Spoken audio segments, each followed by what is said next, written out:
এইটো আজি অৱস্থাৰ পৰিস্থিতিৰ দায়ী দলবিলাকে যদি ভাবে আমি নিজেই কিবা এটা কৰিম, ৰাইজে আমাক ইমান ভাল পায়, বিজেপিক বেয়াৰ কাৰণে আমাক ভাল পায়, সেইটোতো হ'ব নোৱাৰে। তোমালোকৰ যদি মিত্ৰতা নাই, যৌথ শক্তি নাই, সেইখিনি কামেই কৰিব নোৱাৰা, তে ৰাইজে তোমালোকক বিশ্বাস কেনেকৈ কৰে? কিন্তু এই ক্ষেত্ৰত ক'ব লাগিব যে যিসকলে মিত্ৰতা কৰিবলৈ বিচাৰে তেওঁলোকেও কিন্তু দায়িত্বশীল হ'ব। আজি কিছুমান এনেকুৱা দল আছে অদ্ভুত দাবী কৰিব,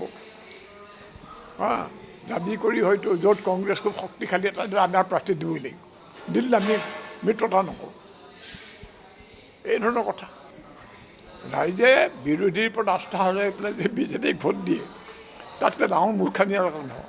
নিৰ্বাচনৰ আগে আগে এনেকুৱা জাতীয় সংগঠন বহুত ওলাই পেলাই মানে বিজেপিৰ সপক্ষে কাম কৰে। নিৰ্বাচন শেষ হ'লে জাতীয় সংগঠন আকৌ ক'ত হেৰাই কোনেও ক'ব নোৱাৰে। মিয়া খেদা মানে কি কৰে, যাতে মানে বিজেপিয়ে হিন্দু ভোট বেছি পায়, হিন্দুখিনিয়ে এতিয়া মিয়া বিৰোধী হৈ পেলাই বিজেপিক ভোট দিয়ে, এইটো চক্ৰান্ত। তাৰবাহিৰে কি আৰু এই খেলাটো আচলতে ধৰা জাতীয় সংগঠন এটা কাম নাই নেকি? অসমৰ মিয়াটোৱে প্ৰধান সমস্যা নেকি?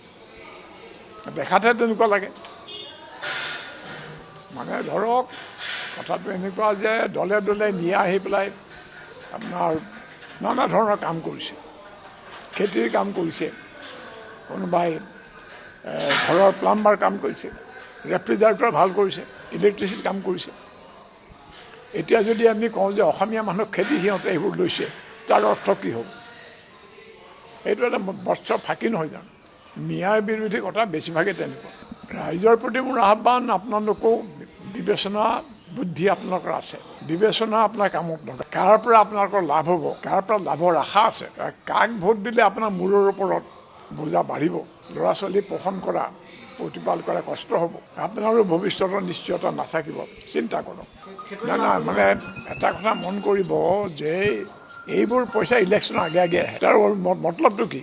ইলেকশ্যনৰ আগে আগে যদি এই ধৰণৰ হেৰি হয়, মানে তাৰ তাৎপৰ্য কি? আৰু তাৰপিছত কিন্তু যদি তেওঁলোকক ভোট দিয়া যায়, ইলেকশ্যনৰ পিছত যিটো অৱস্থা কৰিব, মই বহুত আগতে এটা উদাহৰণ দিছিলোঁ যে টপত খোলাৰ পৰা, টপত চুৰুৰ পৰা জ্বলা জুইত